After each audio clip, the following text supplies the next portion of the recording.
2024 সালের 5 June high court থেকে কোটা পুনর্বহালের প্রতিবাদে যে আন্দোলন শুরু হয়েছে সেই একই মাস 2 বছরের মধ্য দিয়ে মাথায় এসেই আমরা শুনতে হয়, দেখতে হয় সেই সন্ত্রাসী সংগঠন ছাত্রলীগ, আওয়ামী লীগ আবারও পুরো বাংলাদেশকে অস্থিতিশীল করার চেষ্টা করছে, বিভিন্ন জায়গায় হামলা করার চেষ্টা করছে, বিপ্লবী ছাত্র জনতাদেরকে রক্তাক্ত করার চেষ্টা করছে। বিশেষ করে খুবই আশ্চর্যের বিষয় আমরা দেখতে পেয়েছি নোয়াখালীতে মাইকে ঘোষণা দিয়ে ছাত্রলীগ মাইকে ঘোষণা দিয়ে বর্তমান যে নির্বাচিত সরকার বিএনপি সরকারের ছাত্র সংগঠন ছাত্রদলকে পিটিয়েছে। কয়েকজন এখনো হসপিটালে চিকিৎসাধীন রয়েছে। দুঃখ লাগে, একটা নির্বাচিত সরকার আছে, নিষিদ্ধ সংগঠন কিভাবে এত সাহস পায় যে ছাত্রদলের নেতাকর্মীকে আহত করার।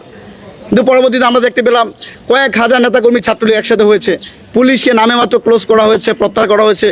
এই যে একটা জায়গাতে হাজারের অধিক মানুষ সমাবেত হচ্ছে, সেখানকার ডিএসবি, ডিজিএফআই বা আরও যে গোয়েন্দা সংস্থা রয়েছে তাদের কাজ কি?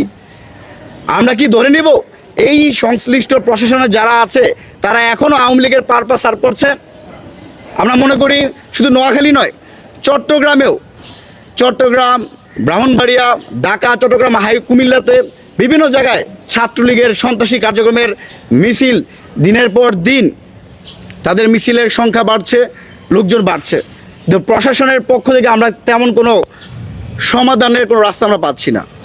তো এই যে বিষয়গুলো ঘটছে, এই বিষয়গুলো ঘটার কয়েকটি কারণ রয়েছে।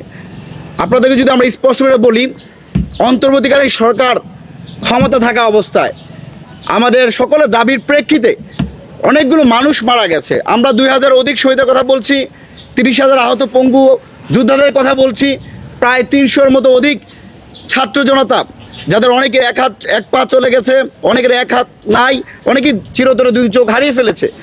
এদের দাবির প্রেক্ষিতে কিন্তু ইন্টারিম সরকার শেখ হাসিনাকে ফাঁসির একটা রায় দিয়েছিল। সাবেক স্বরাষ্ট্রমন্ত্রী আসাদুজ্জামান খান কামালের একটা রায় এসেছিল। কিন্তু আমরা দেখেন গত যে 3 মাস 4 মাস, আজকে 101তম দিন, বিএনপি সরকারের 101তম দিনে এসে আমরা কোথাও মিডিয়ার কোথাও আন্তর্জাতিক অপরাধ ট্রাইব্যুনালে কোথায় কি বিচার হচ্ছে? এতগুলো যে মামলা হলো, কোন মামলা কোনো অগ্রগতি আমরা দেখতে পাচ্ছি না। সরকারিভাবে যখন এই সন্ত্রাসীদের বিরুদ্ধে ব্যবস্থা নেওয়া হচ্ছে না, তখন কিন্তু স্বাভাবিকভাবেই আওয়ামী লীগের উৎপাত, তৎপরতা, সন্ত্রাসী কার্যক্রম হওয়া স্বাভাবিক। আরও উদ্বেগের বিষয়, চট্টগ্রামে যেখানে আমরা চট্টগ্রামে একজন প্রতিমন্ত্রী বলেছেন যে সেখানে আওয়ামী লীগের মিটিং মিছিল করতে দেওয়া হবে না, কিন্তু তারপরের দিনে আমরা দেখতে পেয়েছি সেখানে ছাত্রলীগ মিছিল করেছে। গতকাল আমরা সমকালের একটি রিপোর্টে দেখেছি চট্টগ্রাম মহানগরের সহসাংগঠনিক সম্পাদক, এনসিপির সহসাংগঠনিক সম্পাদক হুজ্জাতুল ইসলাম, তিনি নিষিদ্ধ সংগঠন ছাত্রলীগের শেল্টার দিচ্ছেন। ছাত্রলীগ এনসিপির সাথে কথা বলে তারা মিছিল করছেন। আশ্চর্যের বিষয় যে যারা গত 1.5 বছর পুরো বাংলাদেশকে বিভাজিত করেছিল, বৈষম্যের নাম দিয়ে যারা সবচেয়ে বড় বৈষম্য করেছিল, যারা এই বিপ্লবের ধারক বাহক হিসেবে নিজেদেরকে